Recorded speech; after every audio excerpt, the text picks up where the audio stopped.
председател на Стопанската комора, почитувани стопанственици.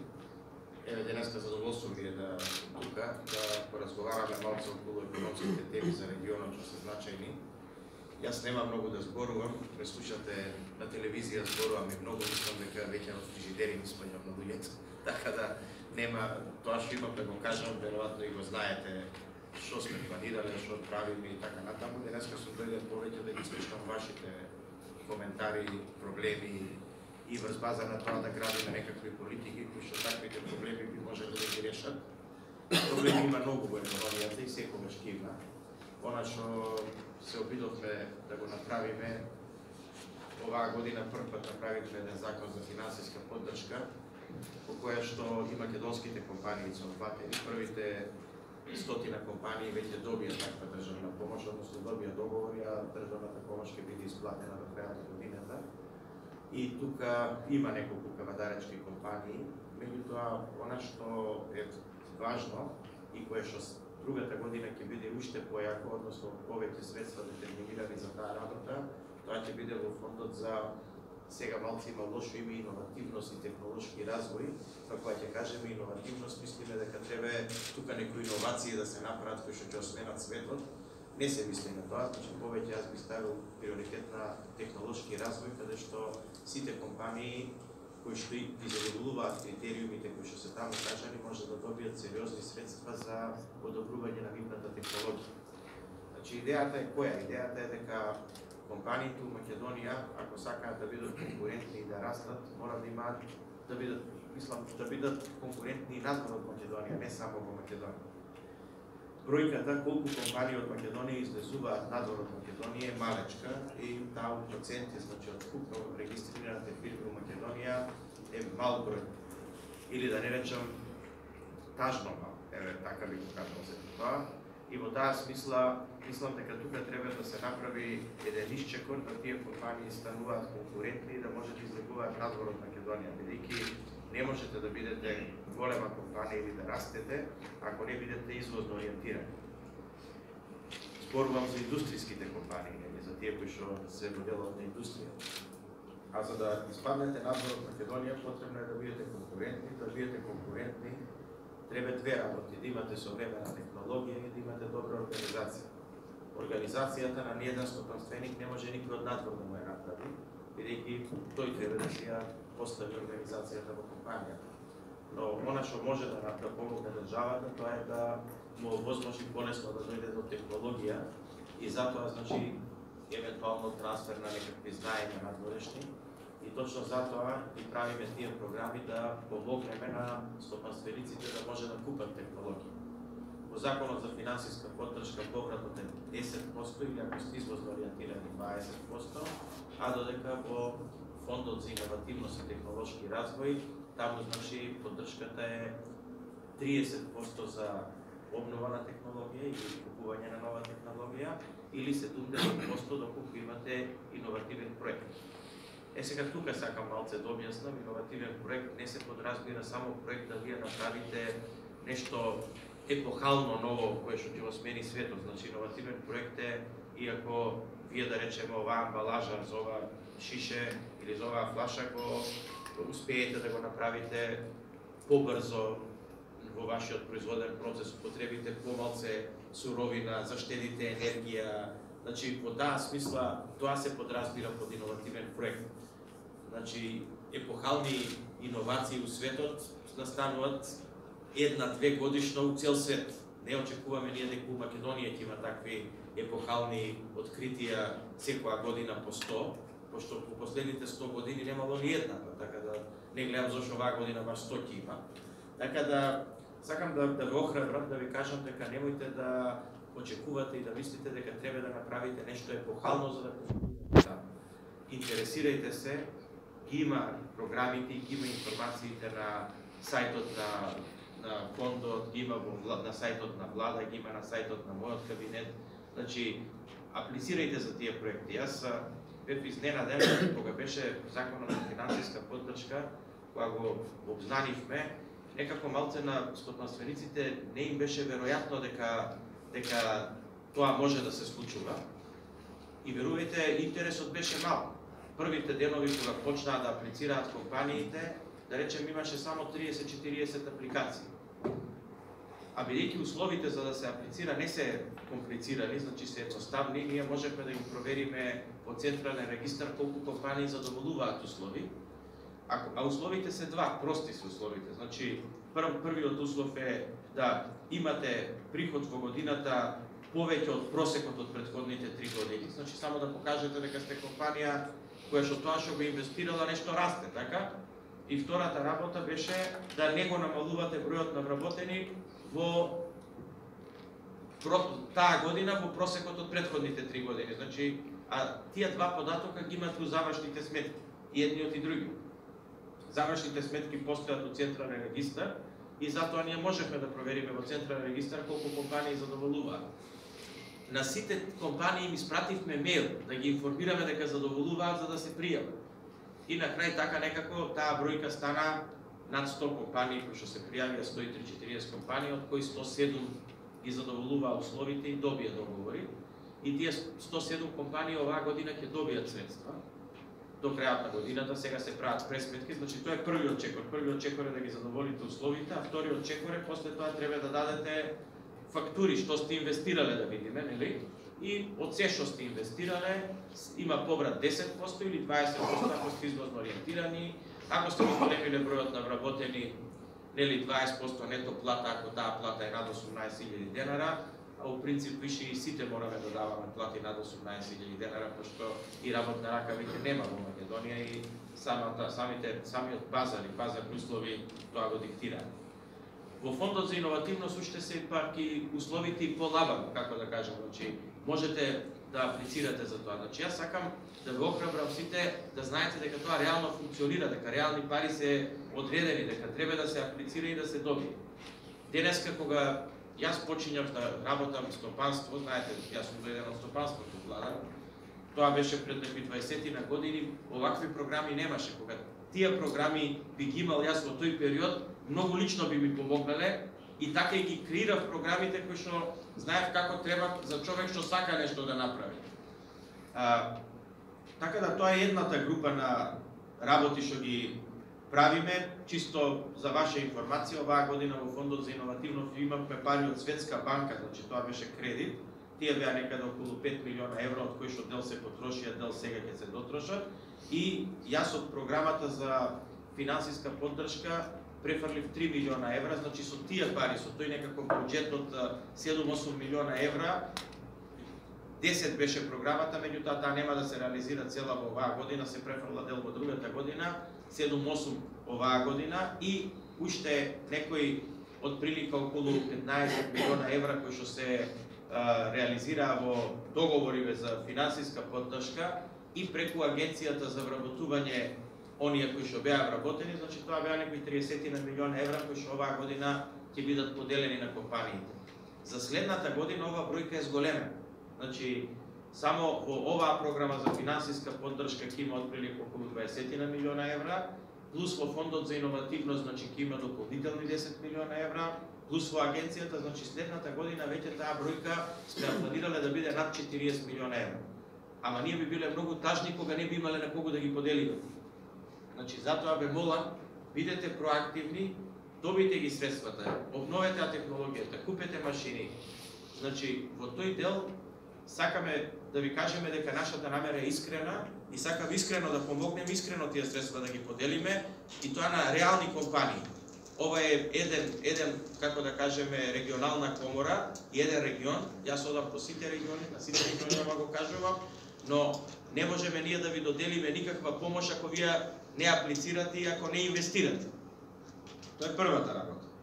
Втората работа сакам да ви информирам дека заедно и со председателот на Стопанската комора почнавме една иницијатива преку Министерството за информатичко општество и може би тука да дадете придонес, а тоа е да се обидеме да административниве бариери ги срушиме некако у државава, што тешко оди, морам да ви кажам, многу тешко оди, искрено тешко оди. Значи, еве еден пример, јас го кажувам стално, ако конкурирате на било каков тендер на државно предпријатие, во тој случај вие бараате неколку сетта документи. Во тие документи во главно ви бараат документи што државата ги има. Например, учествувате на тендер, ви бара да донесете од централен регистар, значи тековна состојба.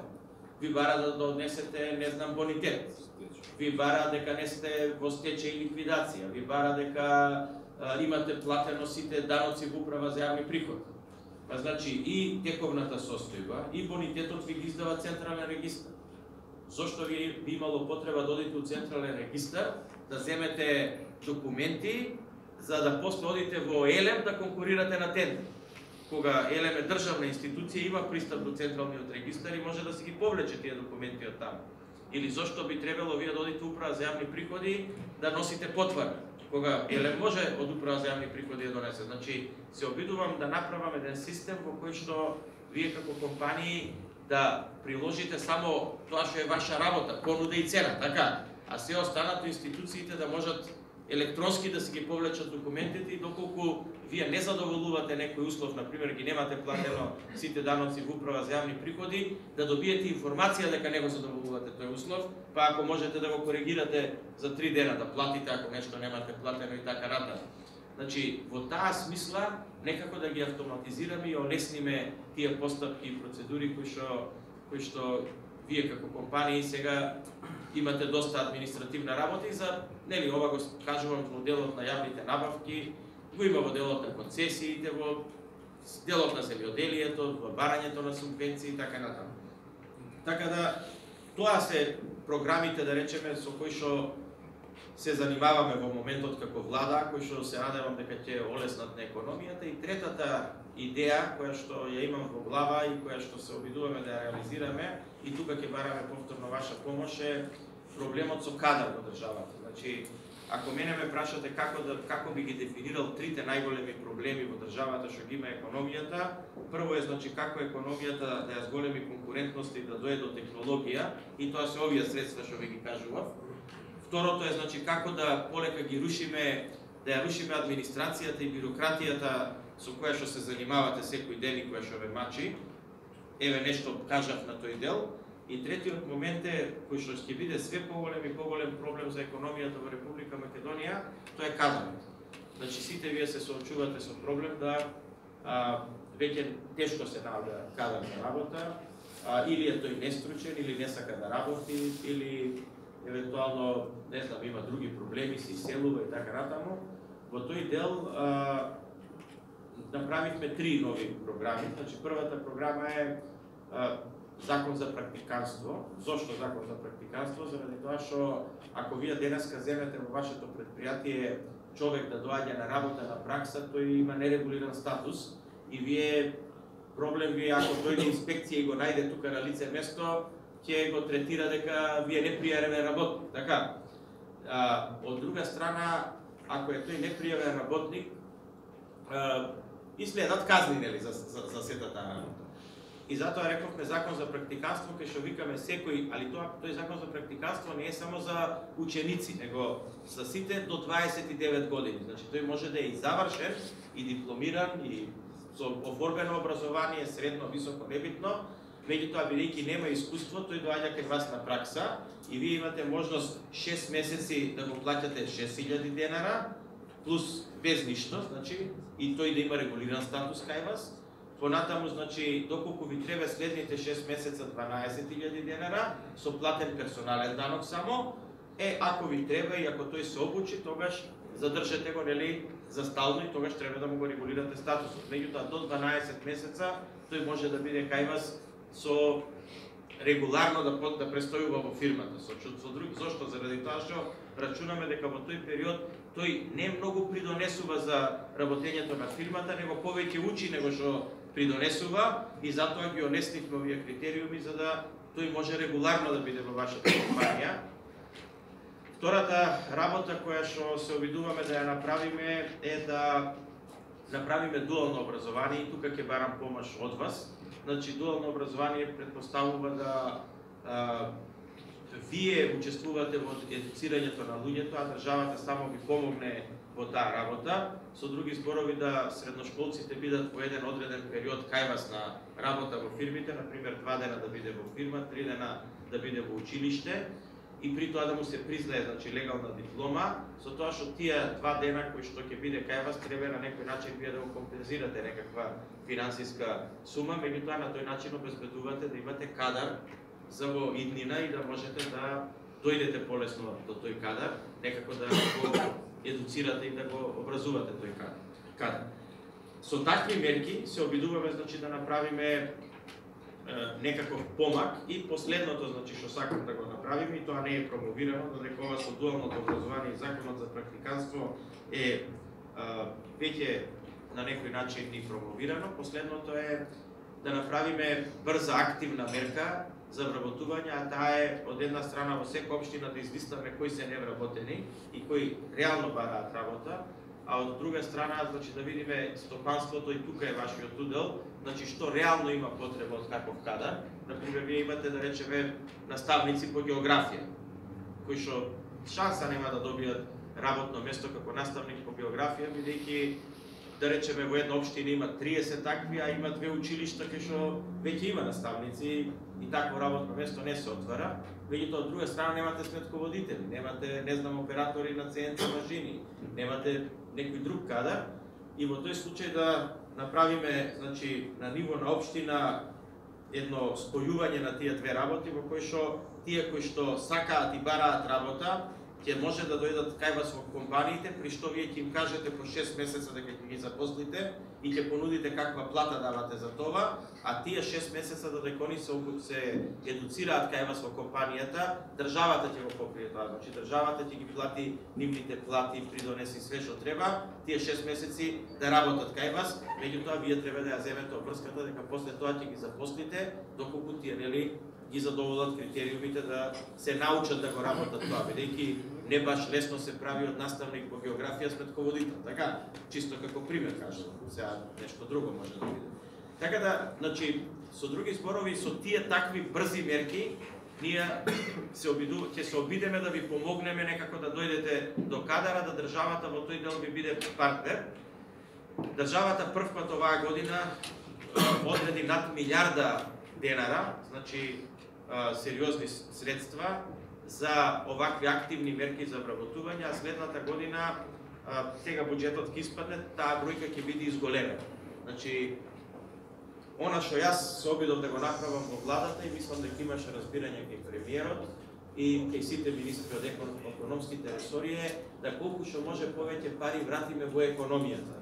Значи, не само да пари зимаме од економијата и враќаме во социјалата, него колку што може повеќе пари вратиме во реалната економија, за да им помогнеме на стопанството да се развива. Суштината е да се развива, бидејќи мојата идеја и мојата на некој начин пристап во градењето на економија е дека само реалната економија, значи приватната економија, приватното стопанство е на долг рок одржливо. Меѓутоа, морам да ви кажам малце дека на некој начин сум кој збор да го употребам, а да не биде груб, малце непријатно изненаден од неактивноста на стопанството. Значи, кога веќе има такви мерки, кога има такви можности, очекувам малце поголема иницијатива од страна на приватниот сектор да ги користи истите.